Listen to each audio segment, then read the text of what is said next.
خیلی سلام و عرض ادب خدمت دوستان. امروز در جلسه سوم نوت‌خوانی و جلسه ششم آموزش باقلمه دستی کوتاه و بلند هستیم. ببینید دوستان، اگه شما فکر میکنید کاری که ما انجام میدیم یه کاری مفیدیه، حتما کانال یوتیوب ما رو سابسکرایب و لایک و کامنت کنید. من باش روحیه و انرژی میگیرم. خیلی ممنونم از شما. ببینید دوستان، ما 7 نوت اصلی، در واقع 7 زمان ارزش نوتی در نوت‌خوانی داریم. خب اول نوت گرد هستش، نوت گرد، نوت سفید، نوت سیاه، نوت چنگ، نوت دولاچنگ، نوت سه‌لاچنگ و چهارلاچنگ. چهارلاچنگ رو من نمی‌نویسم چون تو کاربردش اصلا تو باقلما و گیتار اصلا نیست. خب نوت سفید، نوت گرد ببخشید، اینجوری یه دایره به این صورت نمایش داره که تو خالیه. خب نوت سفید همین دایره تو خالی رو میکشیم و یه دونه خط کنارش سمت راستش قرار میگیره. نوت سیاه همین نوت سفید رو میکشیم ولی داخلش رو پر میکنیم، یه خط کنارش قرار میگیره. نوت چنگ همین نوت سیاه رو میکشیم و یه دونه چنگ اینجا بهش اضافه میشه. خب نوت دولاچنگ درست مثل نوت چنگ ولی دو تا چنگ داره، امیدوارم تو فیلم دیده بشه. و نوت سه‌لاچنگ 3 تا چنگ اینجا کنارش قرار میگیره. خب و نوت چهارلاچنگ هم همون 4 تا چنگی که من اینجا آموزش نمیدم. نوت اینا سکوت، علامت سکوت واسه این نوتا هست. خب سکوت رو من اینجا کوچیک بنویسم. ببینید سکوت نوت گرد، سکوت نوت گرد ببینید به صورت پایین انگار یه خط تیره پررنگ میشه، این میشه سکوت نوت گرد. سکوت نوت سفید مثل یک کلاه به صورت بالا یه خط تیره به صورت بالای خط قرار میگیره، این میشه نوت سفید، نوت سکوت سفید. و نوت سکوت سیاه ببینید تقریبا مثل علامت لرزش، علامت ز اینجوری هستش، تقریبا به این صورت کشیده میشه. و نوت سکوت نوت چنگ ببینید یه دونه خط به صورت به این صورت کشیده میشه و یه دونه خط به این صورت و اینجا یه دونه نقطه بهش اضافه میشه به این صورت، این میشه نوت سکوت چنگ. و دولاچنگ هم 2 تا از اون خط و نقطه اضافه میشه بهش. سه‌لاچنگ هم 3 تا از اون خط و نقطه اضافه میشه بهش. خب 3 تا از اون خط و نقطه اضافه میشه بهش به این صورت. خب ببخشید من دست خطم یکم بده. خب ببینید این نوتا، این همین نوتای چنگ، دولاچنگ و سه‌لاچنگ به متفاوت هم نوشته میشه مثل این. ببینید الان من 3 تا نوت متفاوت اینجا میکشم، احتمال داره ببینید اینجا خطاشون بالا بره، به جای چنگشون اینا 3 تا به هم وصل بشه، این میشه نوت چنگ. اگه این نوت چنگ و 2 تا خط روش باشه میشه نوت دولاچنگ. خب اگه این نوت دولاچنگ 3 تا خط روش باشه میشه نوت سه‌لاچنگ. ببینید من یکم بد سلیقه کشیدم. خب ببینید ولی ما بعضی وقتا مثلا یه دونه نوت دولاچنگ و 2 تا نوت چنگ کنار هم میاد، اینجا ما نوتامون رو میکشیم بر فرض مثال این 3 تا نوتمون باشه.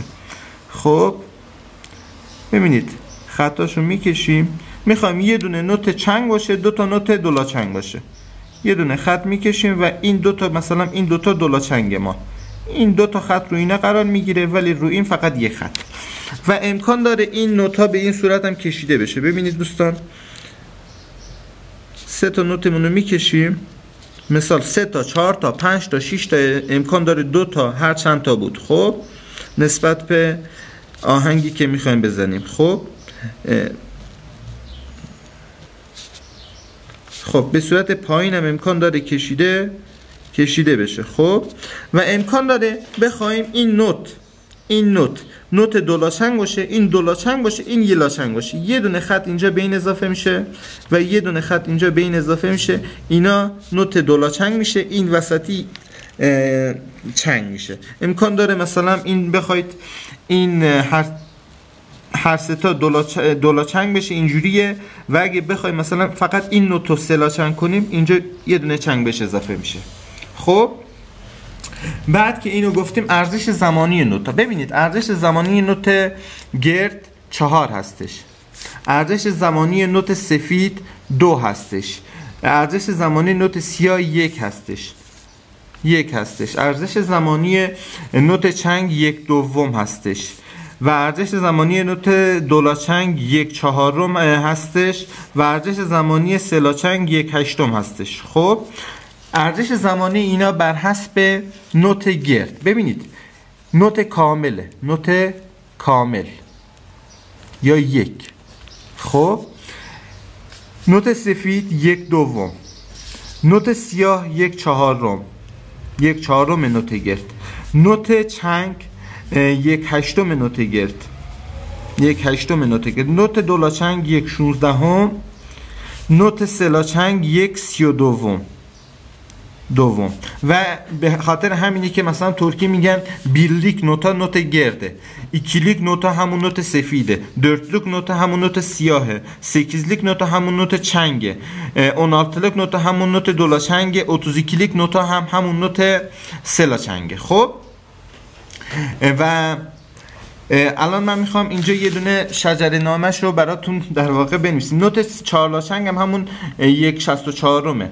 خب اینجا میخوام شجره نامش رو تقریبا براتون بکشم. ببینید این اگه یه نوت گرد باشه، اگه یه نوت گرد باشه، یه نوت گرد به ما 2 تا نوت سفید میده، به ما 2 تا نوت سفید میده، 2 تا نوت سفید، 2 تا نوت سفید به ما 4 تا نوت، به ما 4 تا نوت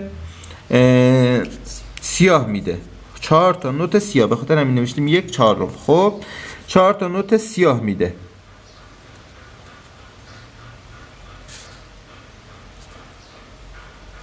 چهار تا نوت سیاه. ببینید این 4 تا نوت سیاه به ما 8 تا نوت چنگ میده، 8 تا نوت چنگ. من فقط یه دونه‌شو میکشم دیگه شما متوجه میشید. 8 تا نوت چنگ به ما میده. ببینید 8 تا نوت چنگ، اینجوری 8 تا نوت چنگ و نوت چنگ اینجا به ما در واقع 16 تا نوت دولاچنگ میده، 16 تا نوت دولاچنگ میده، 16 تا نوت دولاچنگ میده. اگه اینجوری بخوایم دونه دونه بکشیم و فلان کنیم 16 تا نوت دولاچنگ به ما میده. اینو من بکشم. خب نوت دولاچنگ به ما 32 تا نوت در واقع، اینجا من نمیخوام کاملشو بکشم 32 چون تو ورقه فکر کنم جا نمیشه، 32 تا نوت سلاچنگ به ما میده، 32 تا نوت سلاچنگ. به خاطر همینه تو ترکیه به این میگن birlik نوتا یعنی یک نوت کامل، ikilik نوتا یعنی از این مثلا 2 تا نوت کامل میگیریم، به این میگم dörtlük نوتا یعنی از این 4 تا نوت کامل میگیریم، به این میگن 8'lik نوتا یعنی از این 8 تا نوت کامل میگیریم، به این میگن 16'lık نوتا یعنی از این 16 تا نوت کامل میگیریم و به اینم میگن 32'lik نوتا که از این 32 تا نوت کامل میگیریم. اینجوری ارزش زمانی نوتا هم یادتون بمونه. در جلسه بعدی میگم که اینو تو چجوری، در جلسه بعدی البته یه جلسه دیگه هم از نوت میگم، بعدش دیگه میگم که رو باقلما چجوری ارجاع میشه. خیلی ممنونم ازتون. اگه کانال منو سابسکرایب کنید و لایک و کامنت بذارید خیلی ممنونم میشم ازتون. بدرود.